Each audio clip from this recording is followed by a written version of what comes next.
lokal, kafe, berkenalan dengan kawan-kawan dia. Masa tu aku tak terkenal lagi aku boleh bagi tahu masa tu aku tak terkenal dan orang keikhlasan itu satu kemewahan yang tidak semua orang mampu miliki, guys.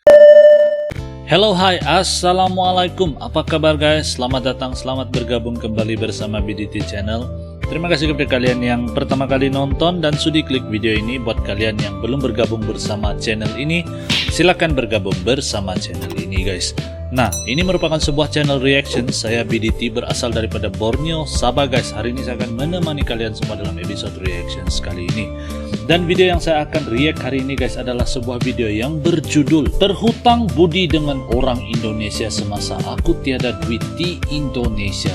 Nah, itu judul daripada video yang akan saya buat reactions, dan video ini adalah sebuah video daripada Khairul Jamain, guys.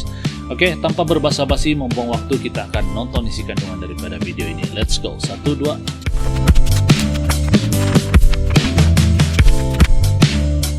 Assalamualaikum. Waalaikumsalam. Hai. Aku nak cerita tentang aku betul-betul berhutang budi dengan orang Indonesia. Ini betul aku tak tipu So guys, aku akan cerita tentang pengalaman aku. Orang kata ada keluarga angkat di sana, dilayan seperti seorang raja. Bukan aku dilahirkan sebagai anak sultan atau sebagainya, bukan. Tapi layanan diorang satu, dan juga aku dijadikan anak angkat. Walaupun masa tu aku tak ada apa-apa dan aku hanya seorang backpackers yang hanya mahu menjelajah dan juga orang kata mengenali budaya dan manusia lah dekat Indonesia, kan. So aku cerita pengalaman dia adalah masa tu aku travel seorang, tak tahu 2017, 2016, 2017 ke kalau tak silap aku. So aku datang ke Padang, aku berkenalan dengan seorang lelaki, aku tak ingat siapa nama dia, tapi dia, aku guna couchsurfing lah. So dia bawa aku jalan-jalan Universiti Andalas dan sebagainya. Lepas tu dia tanya aku nak pergi mana. So aku kata aku nak pergi Bukit Tinggi. So bila aku Bukit Tinggi, aku berkenalan dengan Arkan pula, menggunakan sama couchsurfing juga. And then kita orang berkenalan sebagainya, dan aku bergerak ke Solok. Ke Solok tu memang aku tak ada plan, dan aku tak tahu pun apa yang ada ke Solok, sebab lepas tu aku nak pergi ke Kerinci. Dan bila aku sampai ke Solok ni, so aku sampai dalam malam tau sebenarnya. Aku berkenalan dengan seorang anak muda sana, nama dia Malim. So Malim ni dia naik motocross, lepas tu dia tiba dia berhenti. Dia berhenti, dia minum kopi kat situ. Lepas tu dia tanya, abang dari mana? Lepas tu cakap, aku dari Malaysia. Lepas tu dia tanya, sendiri ke? Sendiri. Abang pun anak gunung juga ke? Dia tanya macam tu lah. So aku tak faham semula-mula anak gunung. So anak gunung ni maksud dia hiker lah. Rupanya hiker, sebab dia pun hiking, dia pun kaki hiking. Aku cakap, ya, tapi aku kat sini aku nak travel backpack, kan. Tapi kalau dia beri peluang untuk panjat gunung, aku on je lah, kan. Sebab memang aku minat aku panjat gunung. So kita orang jadi rapat sebab dia ceritakan dia pun sebenarnya hari tu dia nak pergi panjat gunung.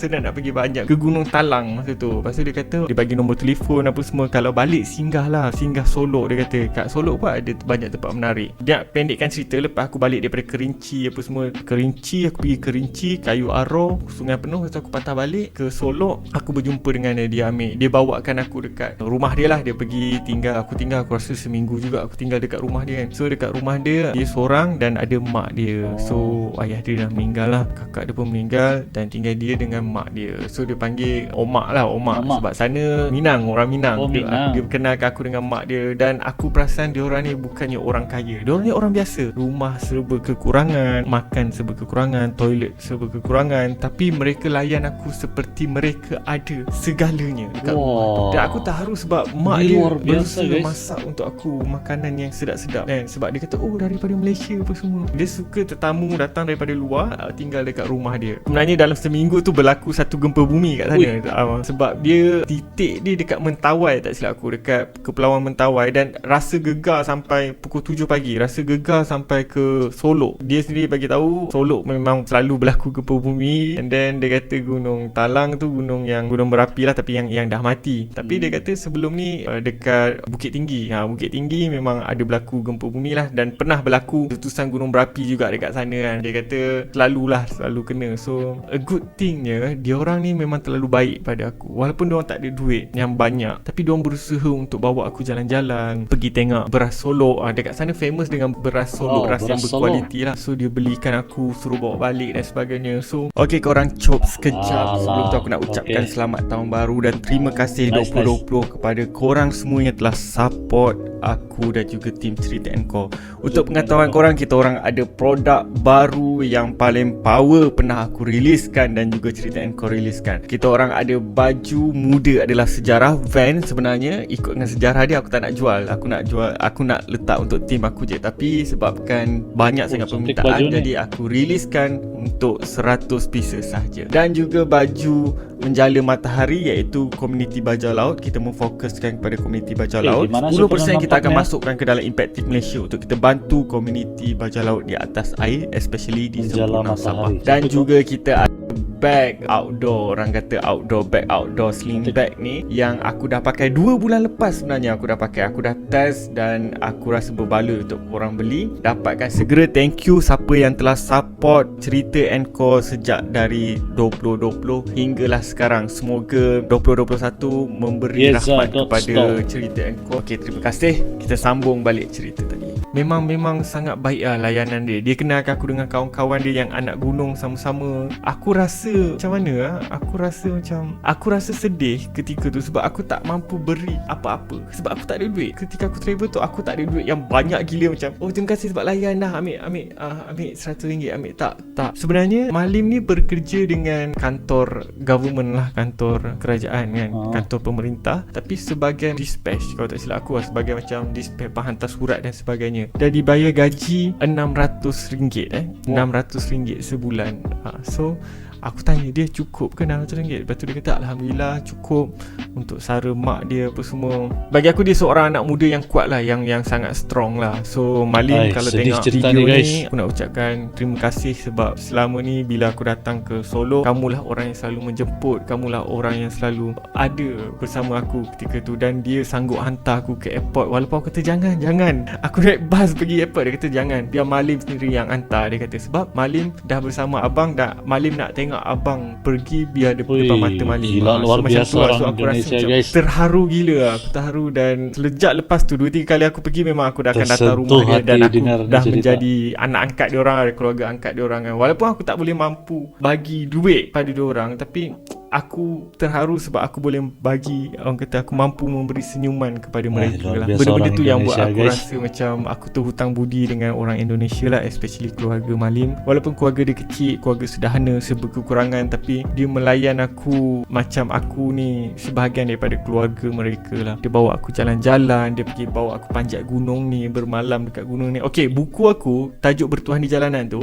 cover depan tu diambil di Solok. Aku tak ingat nama bukit apa, tapi aku dengan Malim tu masa pertama kali pergi dengan Malim. So memang kita orang tangkap gambar dekat situ. Aku rasa dia dah melakukan yang terbaik. Dan dia pernah cakap aku, kalau saya ada duit bang, saya dah bawa dah abang pergi sini yang tempat kena bayar dan tempat cantik lah. Tapi aku cakap tak apa, bawa tempat yang free. Sebab aku bukannya nak pergi tempat mewah. Aku kata aku nak pergi tempat yang ada budaya apa semua. Dia bawa aku tempat makanan lokal, kafe, berkenalan dengan kawan-kawan dia. Masa tu aku tak terkenal lagi ya. Aku boleh bagi tahu masa tu aku tak terkenal dan orang tak kenal aku pun, tapi dia layan aku macam aku ni orang yang sangat-sangat terkenal tau. Aku macam gila lah. Siapa So macam ni sekali ada cemburu pernah sekali tu aku dekat ada. Padang, dan dia dari Padang ke Solok atau dari Solok ke Padang ni mengambil masa sekitar 2 jam lebih. Dia sanggup datang dari Solok semata-mata untuk jumpa aku. Bayangkan, aku tanya kenapa dia sanggup datang apa semua, sebab dia tahu aku dekat Padang kan, sebab aku ada urusan kerja time tu. Lepas tu dia kata tak apa, Malim nak jumpa abang je. Sebab dia bahasakan diri dia Malim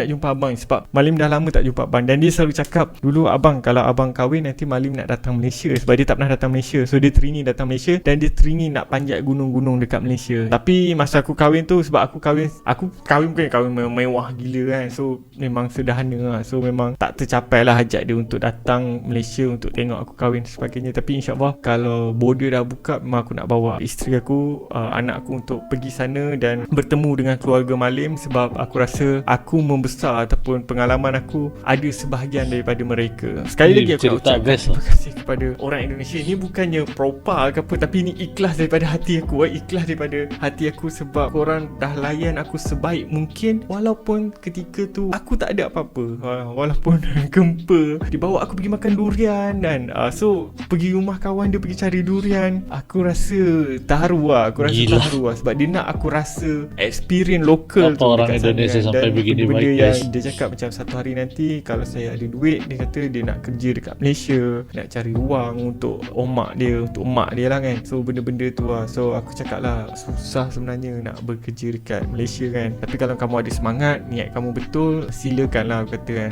So itu dia bagi tahu dia tengah kumpul duit dan sebagainya. So aku suka spirit anak muda yang macam tu, sebab dia bila dia bersemangat, aku secara tak langsung aku bersemangat dan bermotivasi untuk diri aku. So terima kasih orang Indonesia.